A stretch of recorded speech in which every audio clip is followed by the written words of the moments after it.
jovial, the smile that broke the rules. Maya wasn't supposed to be in the kitchen, or the garden, or anywhere near the help. But rules had started to feel like walls, and she was tired of living behind them. It began with a smile, a small one, the kind that slips out before you remember who you are. Adrian had handed her a flower, accidentally maybe, or maybe not. She smiled. He froze. She walked away. But something had shifted. The next day, she lingered near the mango tree longer than usual. Adrian was trimming the hedges, pretending not to notice. But he did.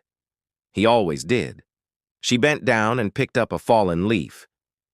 "You missed one," she said softly. He looked up, startled. Her voice was gentle, teasing. He didn't know what to say, so he said nothing. She didn't mind. That afternoon, her parents left for a meeting. The house was quiet. The silence felt like freedom. Maya wandered into the kitchen where Adrian was washing utensils. He looked up, panicked. "You're not supposed to be here," he whispered. She shrugged. "Neither are you." He smiled, just barely. She rolled up her sleeves and joined him. The water was cold. The soap smelled like lemons. They didn't speak much, but every clink of a plate felt like a heartbeat. Adrian watched her hands, soft, unscarred, unused to labor.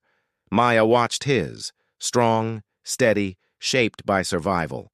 They were worlds apart, but in that moment, they were aligned. Later, in the garden, she asked him about the flowers. "Do they have names?" she said. He nodded.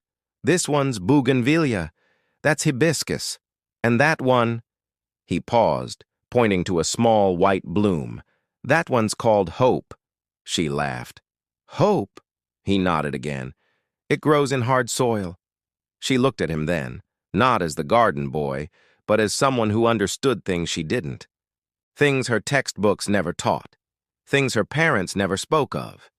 She began helping him in the garden, quietly, secretly. She'd pull weeds, water plants, even carry the hose. Her hands got dirty, her shoes got wet, but her heart felt clean. Adrian tried to stop her. "If your parents find out—" She cut him off. "They won't." But he knew they would, and he knew what would happen when they did. Still, he didn't push her away. One afternoon, as they worked side by side, Maya asked, "Why don't you go to school?" He hesitated. "I used to, but then my father died. My mother got sick. I had to work." She looked down. "I'm sorry," he shrugged. "It's life." She wanted to say more, but what could she say? That she had everything he didn't? That she lived in a world where pain was hidden behind curtains and rules? Instead, she said, "You're smart. Smarter than most boys I know." He looked at her then, really looked, and for the first time he let himself admire her, not just her beauty, but her courage, her kindness, her willingness to cross the line. They didn't touch. They didn't kiss. But something passed between them, something stronger than words. That night, Adrian lay awake, thinking of her hands in the soil, her laughter in the kitchen, her voice saying, "Hope." Maya, too, couldn't sleep.